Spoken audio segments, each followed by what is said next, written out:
Imagine for a moment, your beloved cat quietly resents something you do, every single day.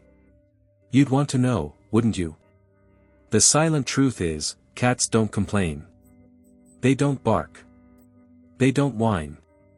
Instead, they simply, subtly, pull away. And most owners never realize what drove that heartbreaking distance. What you're about to hear will undoubtedly surprise you, because these aren't obvious mistakes. They're actions that feel loving, feel completely normal, things you'd never think twice about. Here's where it starts, with one mistake almost everyone makes. 1. Burning candles and essential oils.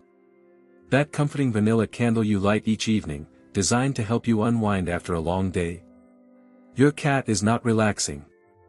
Not even close. While you bask in the aroma, your cat is trapped in a cloud of scents so intensely overwhelming, it's practically suffocating their delicate senses. A cat's nose contains over 200 million scent receptors. Yours? About 5 million. So, that gentle lavender candle, to them, feels like being locked in a room filled with open perfume bottles, with no way out. But it gets worse. Essential oils like tea tree, eucalyptus, and peppermint aren't just unpleasant for cats. They are actively toxic. Cats lack a specific liver enzyme, which means they physically cannot break down certain compounds in these oils. Even diffusing them in the same room can lead to respiratory distress, excessive drooling, vomiting, and in severe cases, irreversible liver damage. And here's what makes this so insidious: your cat won't react dramatically. They won't cough violently or run screaming. They will just quietly leave the room. Or they'll start sleeping in a different spot. And you, the loving owner, will never connect the dots. That silent withdrawal, that quiet retreat, is a thread weaving through all these hidden pains, and it's one of the most misunderstood and heartbreaking things about our feline companions. So, if your candles are a must, switch to cat-safe alternatives. Always ensure the room is well ventilated, and never, ever use essential oil diffusers in spaces your cat cannot easily escape. Your relaxation ritual should never come at the expense of their health. 2. Forcing them to share territory. Do you have more than one cat? Then here's a question that might sting: did you ever stop to think that one of them might be silently miserable? Most people assume cats will simply figure it out. You bring a new cat home, offer them the same food bowls, the same water fountain, maybe even the same single litter box, and expect everyone to just get along. But that's not how cats operate, not at all. Cats are solitary survivors by nature. They don't form packs. They don't share by instinct. When you force two cats to use the same limited resources without giving them their own defined space, what you're truly creating is a low-level, unending territorial war. A study published in the Journal of Veterinary Behavior found that resource competition is one of the leading causes of chronic stress in multi-cat homes. And the truly alarming part? It doesn't always manifest as open fighting. Sometimes, it's one cat quietly refusing to eat when the other is nearby. Sometimes, it's one of them avoiding the litter box entirely, or hiding under the bed for hours, while the other patrols the house like they own it. Because in their minds, they do. The solution isn't complicated, yet most people skip it. Provide one litter box per cat, plus one extra. Set up separate feeding stations. Offer multiple elevated resting spots. Vertical space matters just as much as floor space, because height equals safety in a cat's mind. You don't necessarily need a bigger house, you just need to stop forcing them to compete for every single, vital thing. 3. Petting their belly when they show it. Your cat rolls over, exposing their soft belly. What's your immediate reaction? Be honest. You go straight in for the rub, right?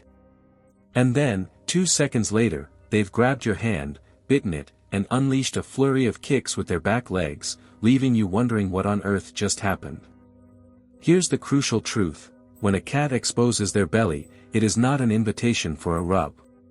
It is a profound declaration.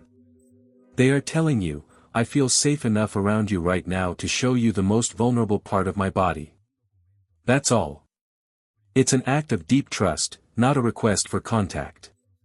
And the very moment you reach in and touch it, you have just violated the precise thing they were attempting to express. Think about it from their perspective. Their belly holds every vital organ. In the wild, exposing it means certain death. So when your cat does this at home, it's one of the highest compliments they can bestow upon you. Yet, most owners unknowingly turn that profound compliment into an opportunity to grab. And the cat learns a painful lesson, that showing trust leads to being touched in a way they absolutely did not ask for. Research from the University of Lincoln confirmed that cats frequently petted in preferred areas, like the cheeks and the base of the ears, showed significantly more positive responses and fewer signs of agitation than those petted on the belly or tail. The science backs what behaviorists have known for years: just because a cat shows it, doesn't mean a cat wants it touched. So next time your cat rolls over, try this instead: just be there. Talk softly. Offer them a slow blink. Let them fully own that precious moment of vulnerability without turning it into something physical. That is how you forge a bond that truly lasts. 4. Looking straight into their eyes. Have you ever locked eyes with your cat, holding the stare, believing you were sharing a deep emotional moment? What if that moment was actually making them intensely uncomfortable?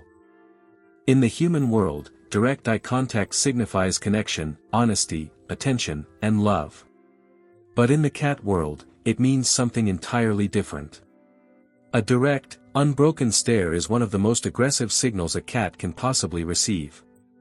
Among cats, prolonged eye contact is a challenge. It's what they do just before a confrontation. So, when you sit there gazing deeply into your cat's eyes, convinced you're bonding, your cat is actually thinking something is very, very wrong.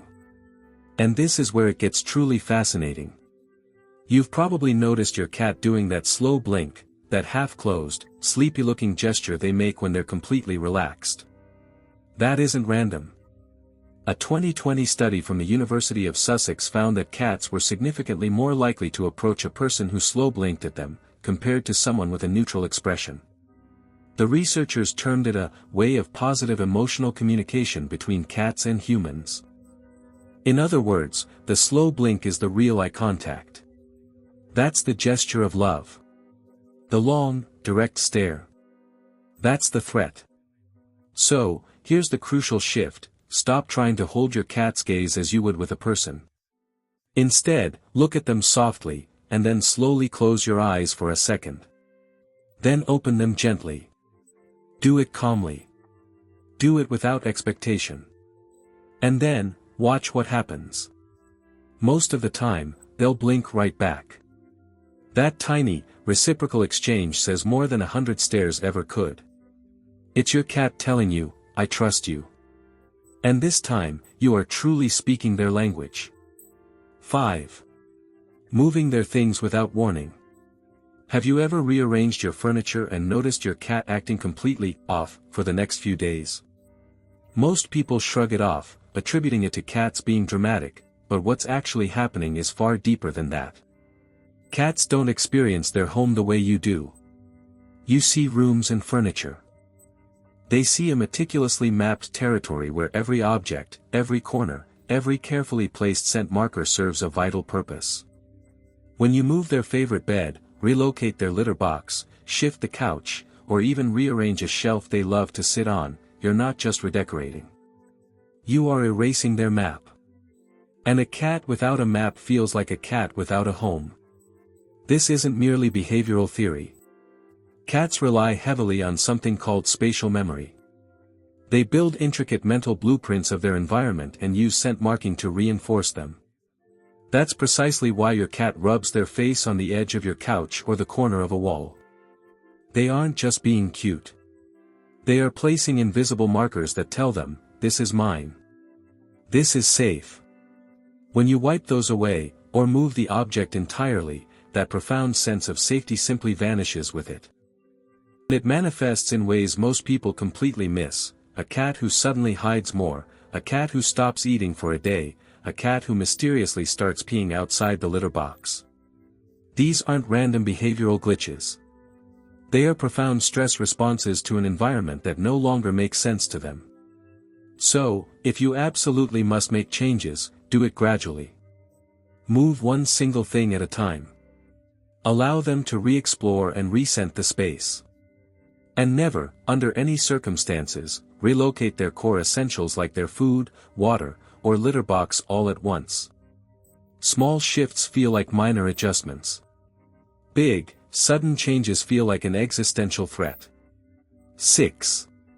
Ignoring them when they talk to you. Remember earlier when I said we'd return to the way cats go quiet when something is wrong? This is that critical moment, and it might be the single most important part of this entire discussion. Here's something most people don't know: adult cats don't meow at each other. They just don't. Meowing is a distinct language they develop specifically to communicate with humans. Your cat literally invented a way to talk to you. So, what actually happens when you ignore it? Think about what that truly means. Every meow at the door, every little chirp when you walk into the kitchen, every tiny trill when they follow you down the hallway, those are not random noises. Those are your cat choosing, over and over again, to try and reach you. And when you scroll past them, talk over them, or simply don't respond at all, something fundamental shifts within them. They don't just get louder. They don't try harder. They simply stop. A study from Sophia University in Tokyo found that cats can recognize their owner's voice and distinguish it from a stranger's. They're not just hearing sounds, they know it's you. They are listening. The profound question is whether you are listening back. And this is where it all connects, every single point we've talked about today. The candles that quietly push them out of the room. The territory battles they fight in heartbreaking silence. The vulnerable belly they showed you, which you completely misread. The intense stare that felt like love, but was anything but. The home you rearranged without asking. Every single one of these common mistakes has one chilling thing in common. Your cat never complained. They just slowly, quietly, pulled away. And most owners never even noticed until that distance was already an unbreachable chasm. So, please, talk back. When they meow, respond. When they follow you, acknowledge them. You don't need to understand every sound. You just need to show up. Because a cat who keeps talking to you is a cat who still believes you are listening. And that belief, that fragile trust, is not something you ever want to lose. It's one of the 6 silent pains that can slowly, irrevocably, break a cat's spirit.